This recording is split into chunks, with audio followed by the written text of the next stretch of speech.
Et si tout au fond de notre cerveau, il y avait une sorte d'interrupteur caché? Un interrupteur capable, une fois actionné, de libérer une énergie et une concentration quasi infinies. Ça sonne un peu comme de la science-fiction, je sais. Et pourtant, la science nous montre que ce mécanisme existe bel et bien. Il attend juste qu'on apprenne à l'allumer. La question est donc là, posée. Et si la motivation, ce n'était pas un sentiment un peu aléatoire qui va et qui vient, mais plutôt un vrai système qu'on peut apprendre à activer? C'est ce qu'on va explorer ensemble. Comment la science voit cet interrupteur? Et surtout, comment on peut faire pour l'actionner et enfin libérer tout notre potentiel? Bon, c'est parti. Avant même de chercher à allumer quoi que ce soit, il faut d'abord comprendre l'ennemi numéro un, le cycle de la procrastination. On connaît tous ce sentiment hyper frustrant où la volonté seule, elle ne suffit pas. C'est comme foncer dans un mur invisible encore et encore. Ce schéma, il est presque universel. On démarre plein d'énergie, avec un nouvel objectif, de grands espoirs. Pendant quelques jours, tout roule, on est productif. Et puis, paf, sans qu'on sache trop pourquoi, la motivation s'effrite. Les vieilles habitudes reviennent au galop et on se retrouve à la case départ, avec cette petite phrase en tête: «Bon, c'est pas grave, demain je m'y mets pour de bon.» Ce témoignage de notre source, Louis Key, est vraiment parlant.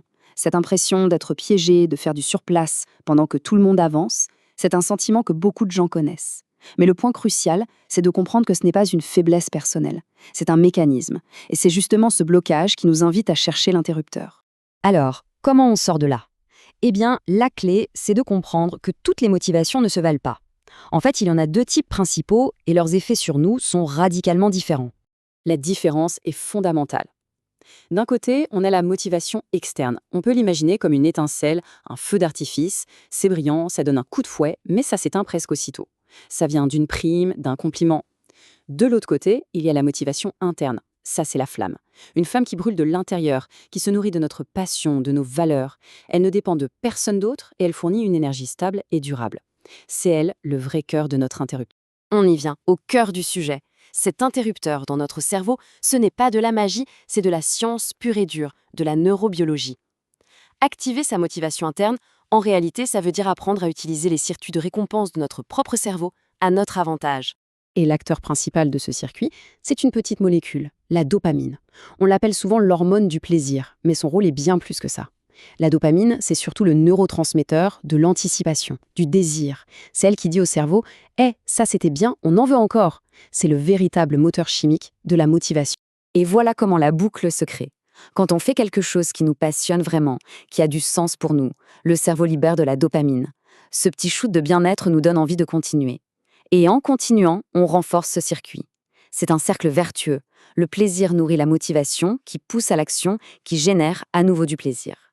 La machine est lancée et elle s'auto-alimente. Ok, la science, c'est bien beau, mais concrètement, on fait comment pour actionner cet interrupteur au jour le jour? La source nous donne 3 clés essentielles pour y arriver. Ces trois clés sont trouver sa passion, rechercher le progrès et définir son pourquoi. Il ne faut pas les voir comme des étapes à suivre dans l'ordre, mais plutôt comme les trois pieds d'un tabouret. Les trois piliers sont interdépendants et ensemble, ils créent un système de motivation solide et stable. La première clé, la passion. C'est le carburant de départ. C'est elle qui va déclencher la libération de dopamine de la manière la plus saine et la plus puissante. Pour Louis Key, c'était ce désir brûlant d'intégrer une école de renom à Londres. Ce n'était pas pour ses parents ou pour la société, c'était un objectif profondément personnel.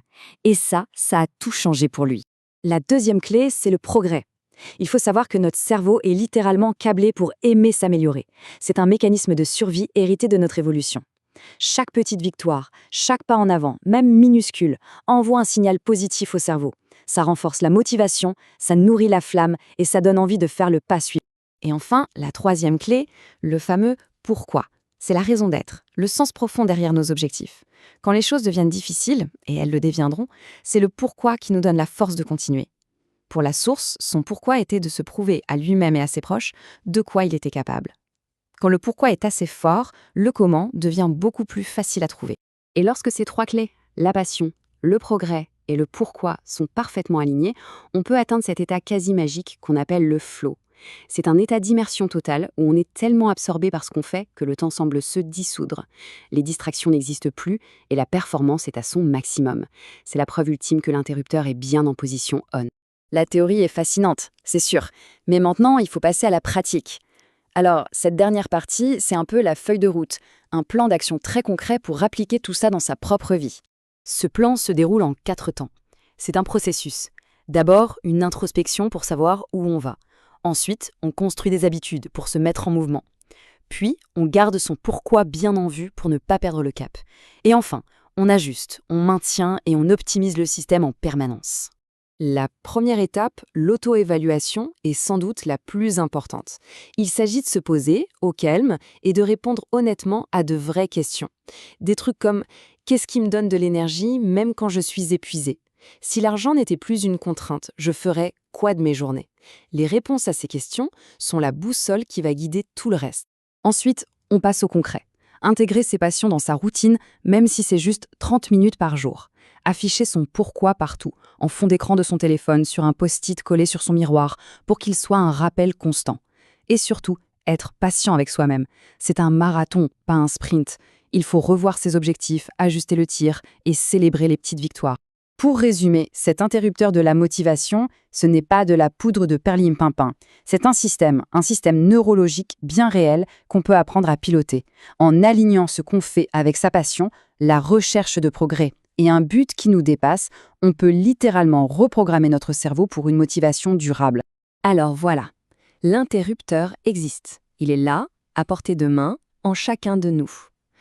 La vraie question, au final, n'est pas de savoir s'il est réel ou non. La vraie question est, qu'est-ce qu'on est prêt à faire pour l'actionner?